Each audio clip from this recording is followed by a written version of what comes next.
Hello అండి. ఎక్కువగా mutton గోంగూరను, బోటి గోంగూరను చేస్తూ ఉంటారు. ఈరోజు వీడియోలో చికెన్ గోంగూరను చేస్తున్నాను.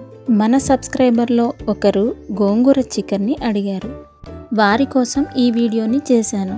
ఈ గోంగూర చికెన్ పుల్ల పుల్లగా టేస్టీగా ఎంతో బాగుంటుంది. మీరు కూడా ఒకసారి ట్రై చేయాల్సిన బెస్ట్ రెసిపీ. ఇక ఆలస్యం లేకుండా అది ఎలా చేయాలో దాని ప్రాసెస్ ఏంటో చూసేద్దాం.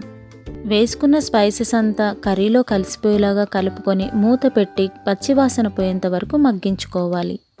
ఈ కర్రీ ఫుల్ వీడియో చూడాలంటే కింద లింక్ ఇస్తున్నాను, ఒకసారి చెక్ చేయండి.